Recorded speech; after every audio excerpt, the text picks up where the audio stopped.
Shalom, Bapak Ibu Saudara. Kita melanjutkan studi kita kristalisasi masih di kitab Ezra Nehemia. Kita sudah sampai kepada tema yang ke-23 mengenai serangan atau tantangan yang harus Nehemia hadapi dalam membangun tembok. Dan tantangan ini secara khusus langsung ditujukan kepada dirinya.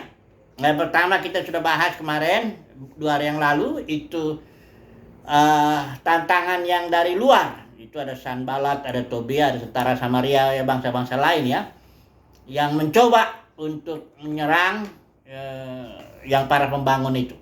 Kemudian yang berikut serangannya adalah dari bangsa Yahudi sendiri.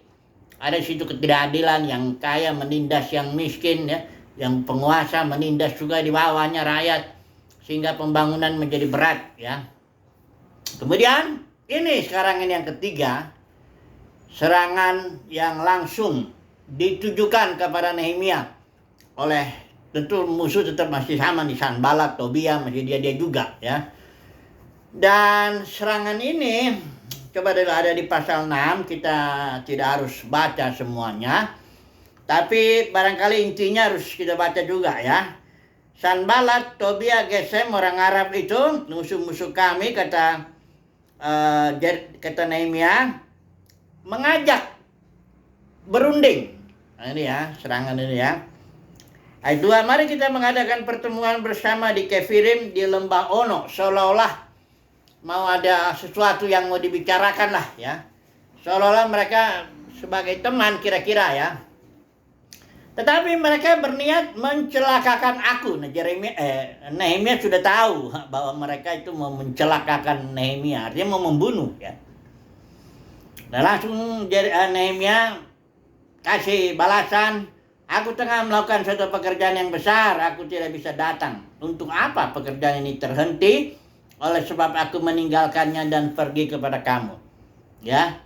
Jadi 4 kali dia ajak berunding, bicaralah kita yuk katanya. Tapi Nehemia tegas, enggak, saya sedang membangun pekerjaan. Dia fokus Nehemia itu kepada apa yang ditugaskan Tuhan kepadanya. Dia nggak peduli ya undangan-undangan yang walaupun kelihatannya baik. Kemudian ini yang perlu kita di ayat 4 ini, 4 kali dikirim pesan untuk ayo kita berunding, berfellowship lah kira-kira. Setiap kali aku berikan jawaban yang sama. Intinya saya sedang bekerja ini, saya mau fokus kepada pekerjaan yang dari Tuhan. Buat apa saya ketemu dengan kalian? Kira-kira begitu ya. Kemudian ini orang Tobia, Sanballat itu, Gesem juga di sini, orang Arab. Dia nggak kecewa, nggak putus asa. Dia bahkan mau kasih kasih solusi ya. Kami dengar katanya kamu mau jadi raja, sudah bangun tembok, kamu udah suruh juga nabi-nabi untuk bernubuat bagimu. Nanti hal ini kan didengar oleh raja waktu itu ya, di kasusnya Raja Artasasta itu ya. Nah, nanti bagaimana? Yang penting ayolah kita berunding dulu. Seolah-olah kalau emang kamu benar mau berontak, mau jadi raja tadi ya, ayolah kita bicara lah ya. Intinya dia kayak mendukung gitu ya. Nah, Nehemia udah tahu, langsung aja jawabannya, hal seperti yang kau sebut itu tak pernah ada, itu hisapan jempolmu. Tujuannya ayat 9 ini juga, karena mereka semua mau menakut-nakutkan, membuat Nehemia takut gitu ya. Selain memang kelihatannya undangan untuk mengajak kerjasama, tapi Nehemia itu sudah tahu itu ada niat busuk ya dari musuh-musuh itu untuk membunuh Nehemia ya. Dan tujuannya mereka tetap satu aja, mereka akan membiarkan pekerjaan itu sehingga tidak dapat diselesaikan. Tapi sebaliknya Nehemia malah dia bekerja lebih keras. Jadi tujuan musuh ini yang pertama bikin takut ya, seolah-olah ya, dengan cara membuat ayo kita kerjasama ya. Tapi ujung-ujungnya bikin takut agar Nehemia jangan diteruskan itu pekerjaan itu. Jadi supaya tertunda atau terbengkalai ya. Ya, waktu zaman Zerubabel itu pembangunan baik itu sempat juga ya terbengkalai karena memang ada tekanan dari musuh, tapi juga karena ada keputusan dari ini raja di situ waktu itu, Darius. Ada satu raja yang menghentikan itu ya, dan membuat bangsa itu akhirnya memang benar-benar nggak fokus kepada bait suci, dan dia fokus kepada bangun rumah sendiri. Ini kemudian tidak berhenti sampai di situ ya. Selain mereka bikin kabar bohong, tapi yang ketiga serangan mereka ini, musuh-musuh Nehemia ini, dia bilang melalui seorang nabi dari orang Israel juga. Ini ayat 10. Ini ada seorang yang namanya Semaya bin Delaya bin Mehetabel. Namanya susah ya.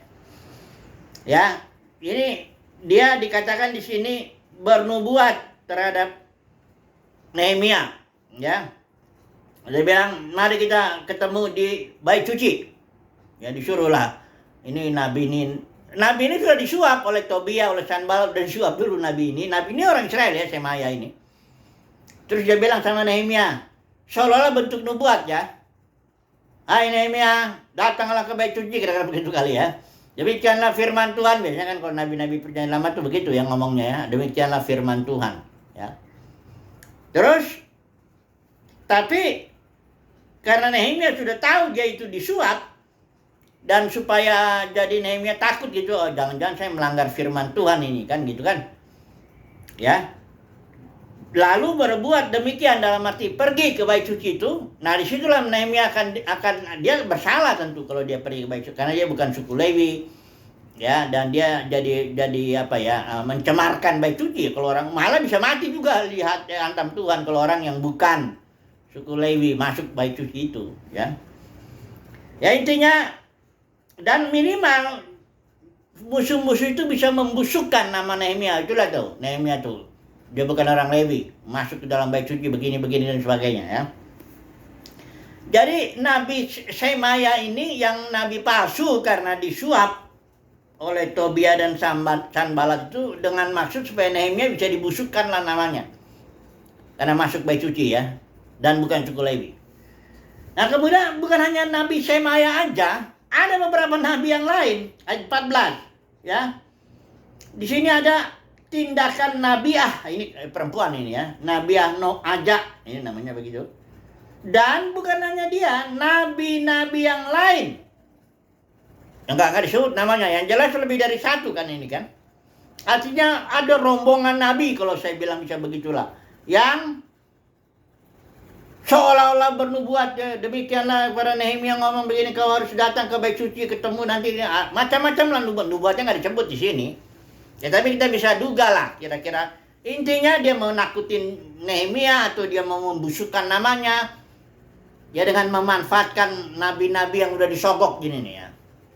Nah, kemudian karena Nehemia tidak mau peduli, entah dia disuruh ketemu sama Sanballat, Tobia, Gesem itu orang Arab itu, entahkah dia dinubuatkan yang dia tahu itu nubuat palsu, karena nggak mungkin lah orang dia bukan suku Lewi kok disuruh ke bait suci dengan ditakut-takutin juga dan sebagainya.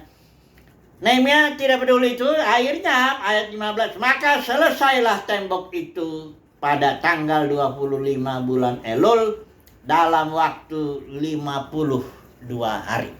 Selesai tembok itu ya. Nah, ada lagi ayat 17, pemuka Yehuda. Ini ayat 17, pada masa itu para pemuka Yehuda mengirim banyak surat kepada Tobia, musuhnya Nehemia ini, ya. Sebaliknya mereka juga menerima surat-surat dari Tobia.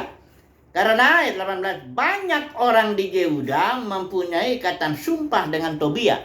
Jadi suruh bayangkanlah, musuhnya Nehemia ya memang yang menyerang dia itu secara khusus yaitu Tobia, Sanballat, Gesem, orang Arab. Tapi mereka ini enggak cuma mereka aja, ada nabi-nabi palsu kayak tadi Semaya, Noaja itu Nabiah, ada juga nabi-nabi lain. Mereka juga bahkan menggunakan pemuka Yehuda, ya, yang mau berpihak kepada mereka maksudnya. Jadi serangan ini terhadap Nehemia ini kayak luar dalam lah, kira-kira begitulah, ya. Enggak mudah juga Nehemia itu melawan ini, ya. Tapi karena Nehemia itu udah tegas, dia udah jelas tahu tugasnya, yang diutus dari Raja Artasasta, disuruh Tuhan lah yang menggerakkan itu, sebenarnya Tuhan kan yang menyuruh itu. Jadi dia nggak peduli lagi dengan apa-apa. Pokoknya tugas ini harus kuselesaikan, bangun tembok, titik. Ya. Dan ya ternyata selesai 52 hari. Luar biasa ini kepemimpinan ini.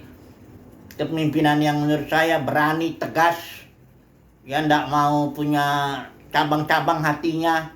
Ya Nehemia juga kasih tahu uang. Ya kalau dia udah ada mikir-mikir uang, mikir-mikir begini, ya nggak mungkin dia bisa bertahan nih, menghadapi serangan ini. Ya. Nabi-nabi aja, bayangin ini Nehemia bukan nabi ya.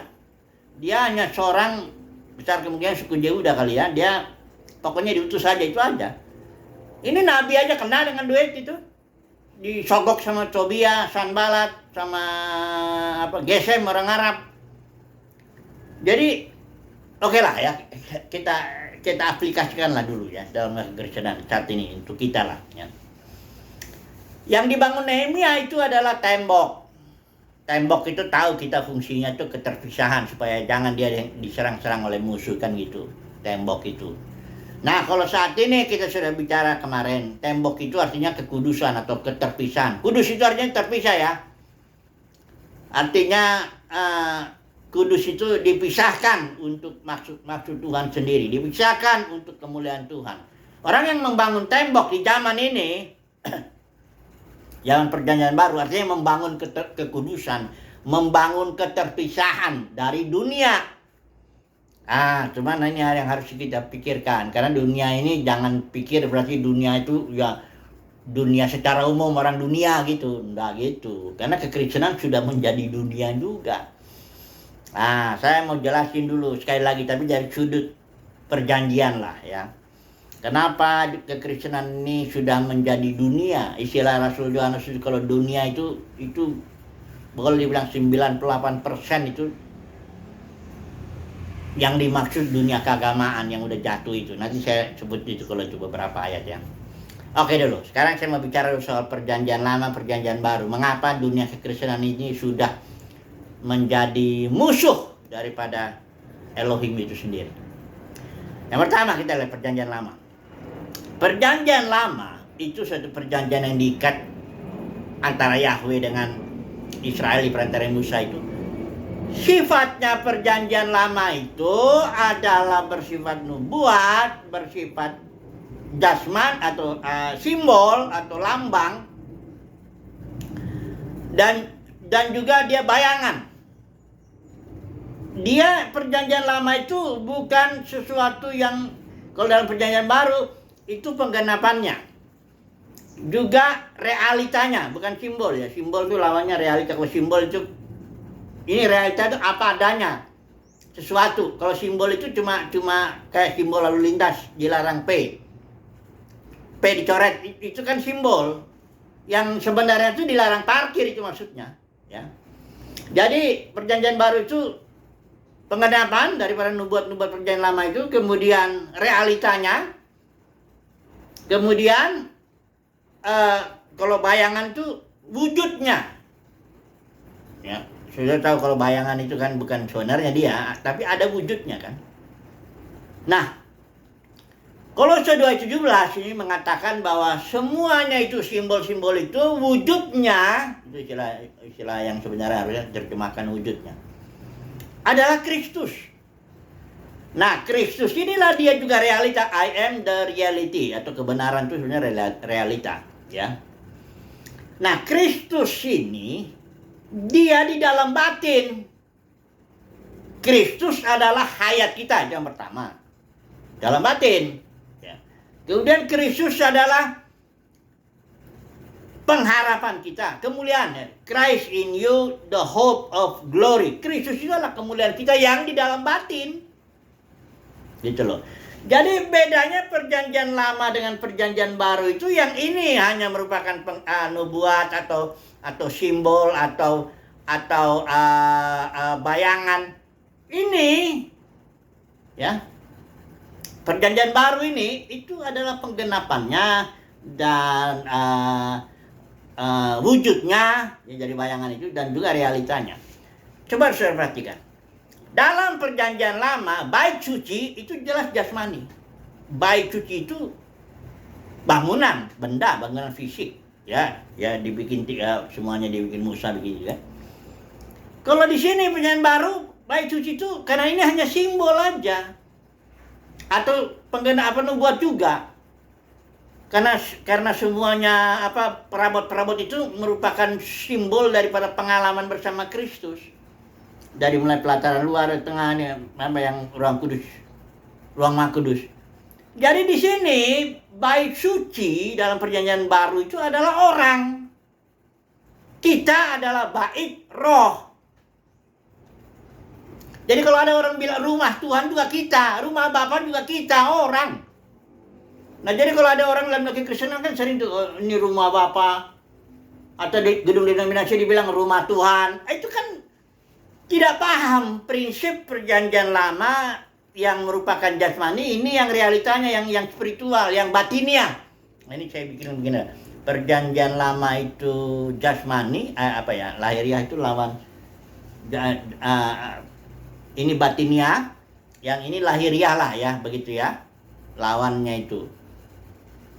Misalnya basicnya begitu. Ibadahnya juga enggak sama. Ini ibadah perjanjian lama jelas penuh dengan aturan-aturan, peraturan-peraturan agamawi.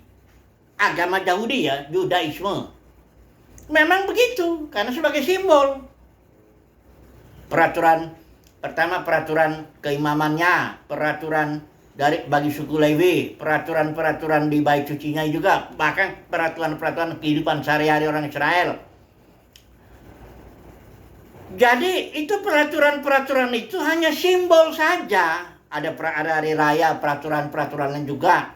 Itu peraturan agamawi orang Yahudi ya, perjanjian lama. Banyak. Di orang Farisi bikin 613 aturan-aturan. Ya. Nah sekarang di sini itu ibadah itu bukan lagi dalam bentuk aturan sana harus begini harus begitu. Yesus sudah bilang kepada perempuan Samaria. Ibadah itu bukan di gedung ini, gedung itu, gedung ini, gedung itu, aturan ini, aturan itu, dan sebagainya, bukan itu.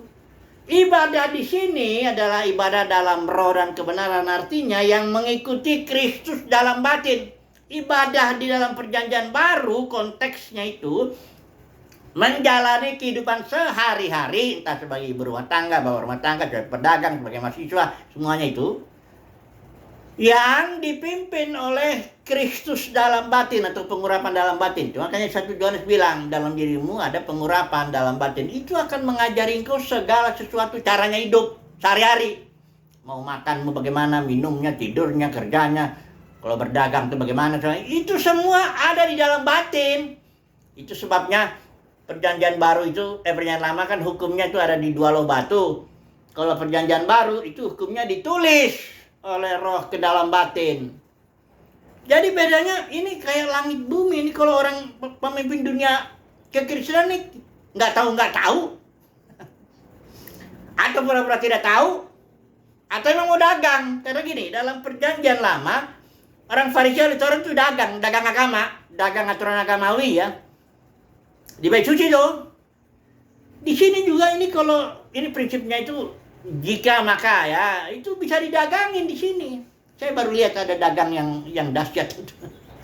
Dagang buah sulung itu, ajaran buah sulung. Saya lihat videonya pendek ya.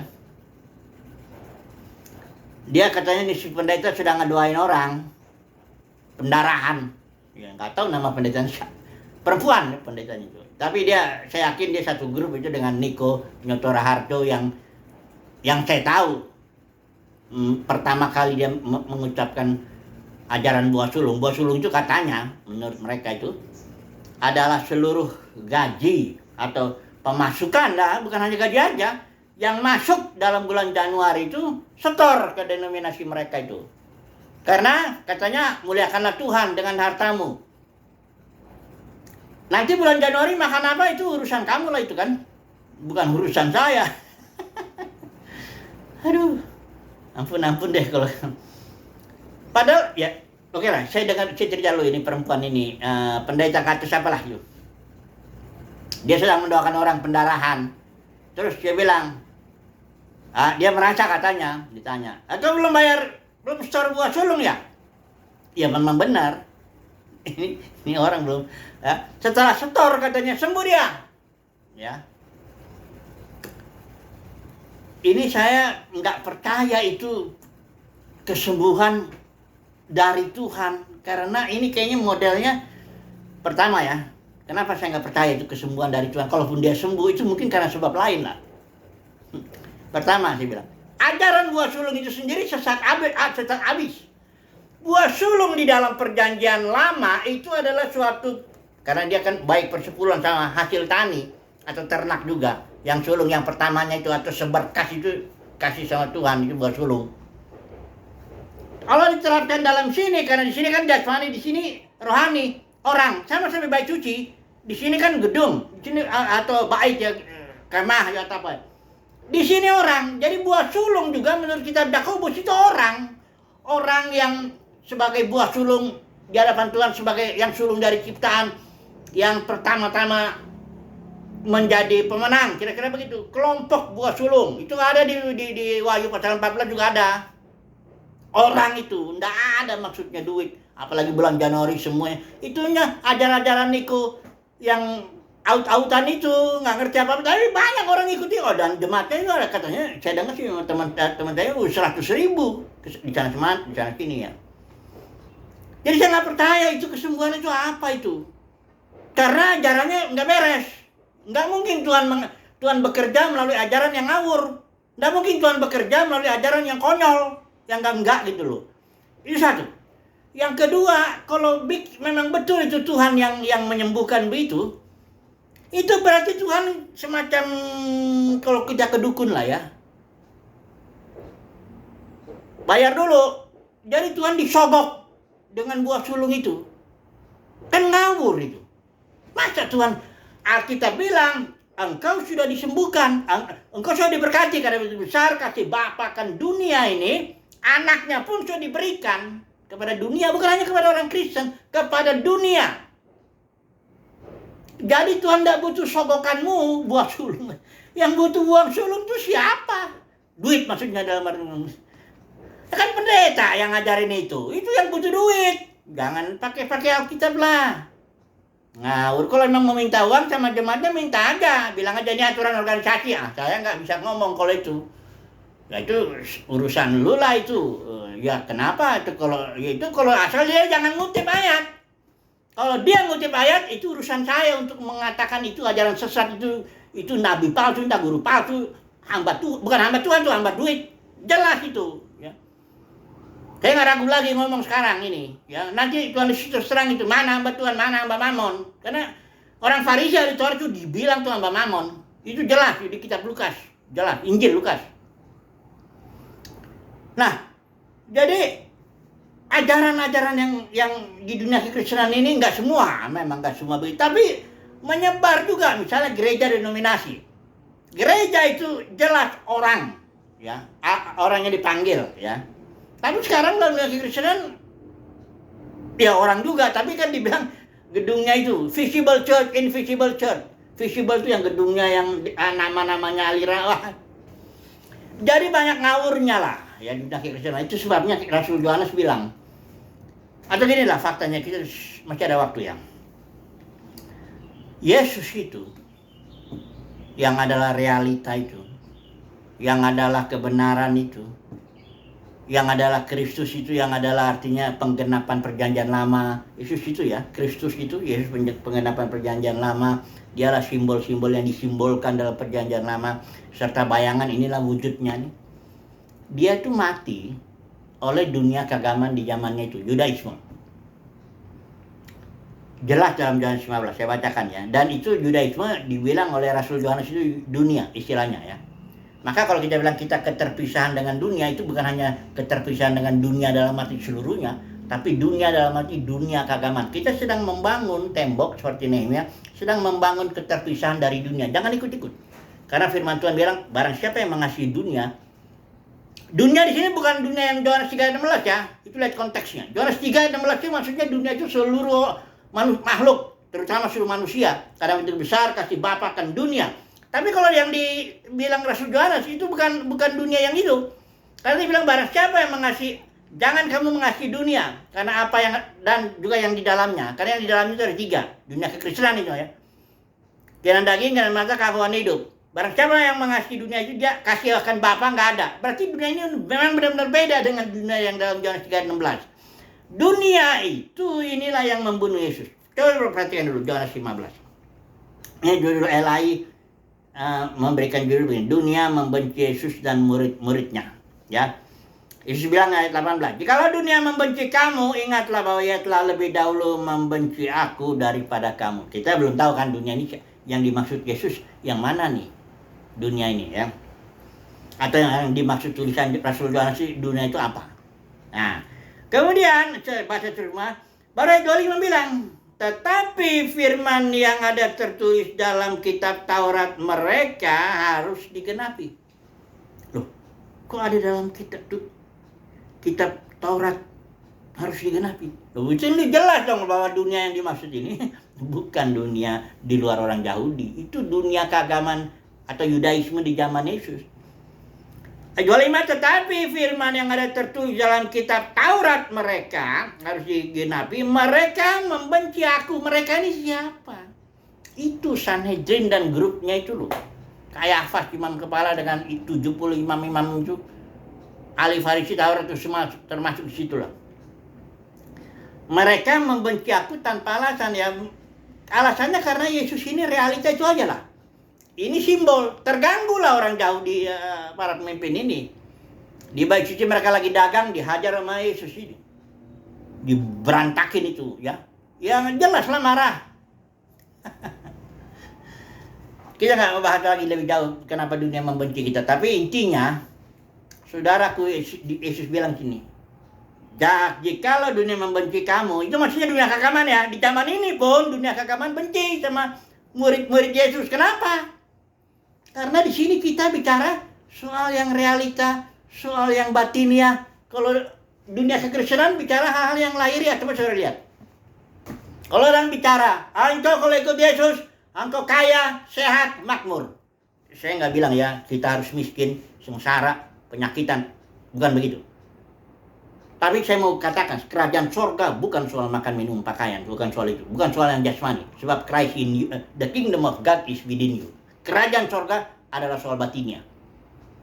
Jadi, kalau dalam kekristenan, saudara ngomong hal-hal yang batinnya, enggak dapat sambutan amin, saudaraku.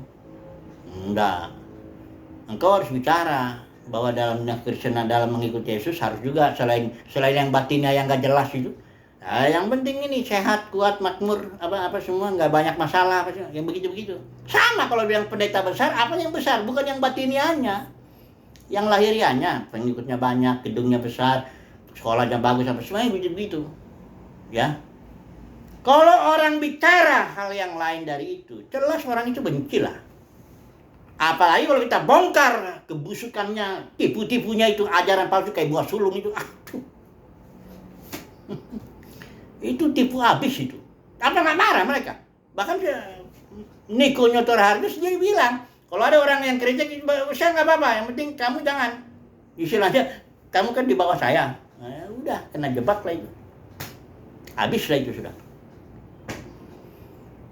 Jadi, membangun tembok, seperti Nehemia, itu membangun keterpisahan. Kita harus terpisah daripada dunia kekristenan yang sudah ada keinginan daging, hawa nafsu, keinginan mata, angkuhan hidup, ajaran-ajaran palsu yang ujung-ujungnya duit. Nah, perpuluhan, buah sulung, jadi gimana, macam-macam. Karena ini mereka udah kejebak karena menarik murid kepada dirinya, mereka butuh gedung. Kalau kita membangun rumah gereja itu dalam pengertian kekeluargaan, fellowship, kita nggak butuh gedung ya rumah doang itu. Ya rumah sendiri kan juga cukup ya. Kita sebagai gembala mau mati untuk anak-anak kita. Lain di sini kan manajer semua yang nggak kenal siapa domba-dombanya, orang udah 10.000, 20.000, ratusan ribu juga ada. Jadi kalau orang diancam seperti Nehemia dalam membangun tembok, takut misalnya, atau jadi nabi palsu karena uang, atau gini lah. Kalau pendeta ngomong sesuatu tidak berani menyampaikan firman Tuhan yang batiniah ini, kita sudah bilang dia sudah disogok ini. dia sudah bicara demi duit. Kenapa? Apalagi kalau depan orang kaya nggak berani lagi dia bicara. Ya, kenapa? Itu ya disogok itu bukan berarti datang orang nyogok kasih duit, lu ngomong gini, nggak usah gitu.